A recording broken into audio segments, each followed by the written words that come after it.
Vulcarfate is a consortium carrying out a 3-year project on the impact of global change on vulnerable carbon reservoirs.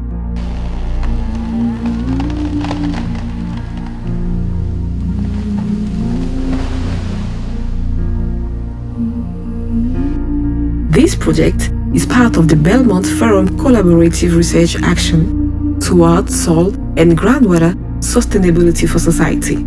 Vulcarfate focuses on the study of carbon sequestration, emission and fluxes in soil and water bodies in 2 emblematic regions of the world, using an interdisciplinary and transdisciplinary approach.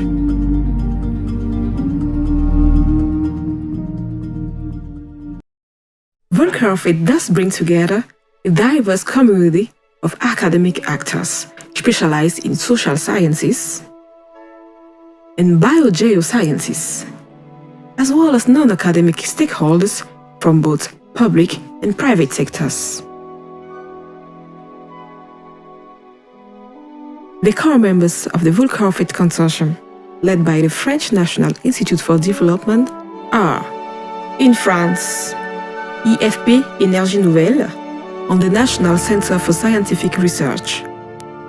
In the United States, the Florida State University and the Nature Conservancy, the world's largest non-governmental organization dealing with hydro-ecosystem conservation. In the Russian Federation, the Tomsk State University. In Spain, the Autonomous University of Barcelona, and the Catalan Institute for Research and Advanced Studies. The study areas are the Ogooué River Basin in Gabon, Atlantic Central Africa, with its rich biodiversity, mainly tropical forests, savannas and wetlands. The Ogooué River Basin occupied about 800% of the total area of Gabon.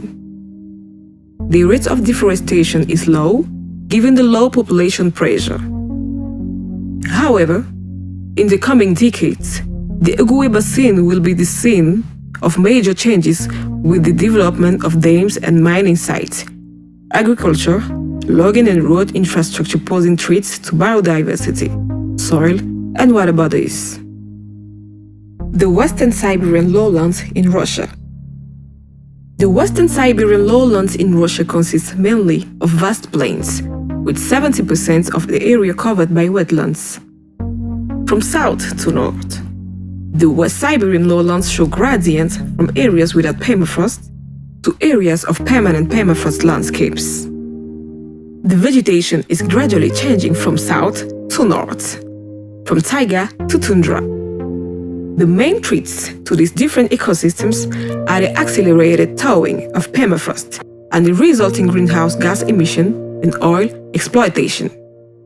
Added to that, both study areas contain 2 classes of soils, namely podzols and anthrozols, as well as extensive wetlands that are capable of a significant sequestration of carbon. Both ecosystems are now at the forefront of many critical issues related to climate change and accelerated globalization, with predicted degradation of soils and water systems. They are also increasingly involved in huge emission of greenhouse gases, such as carbon dioxide and methane, and large export of carbon and nutrient from the land to the ocean. Thus studying, analyzing and capitalizing on the significant potential of this region could have a considerable impact on the global carbon storage, export and emission. This is the mission of this project, thanks to its network of research stations installed on both study areas. The project is therefore structured in 6 work packages. 1.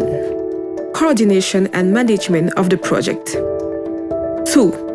Monitoring of water balance, land cover change and carbon sequestration by plant biomass. It aims also establishing innovative solutions for a long-term land observation system based on a combined geospatial analysis, validated by ground measurement, mapping, and understanding of land dynamics.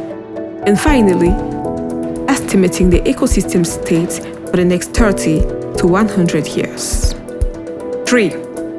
Assessment, comparison, and mapping of carbon storage, export and emission of the podzol and entrozol areas. 4.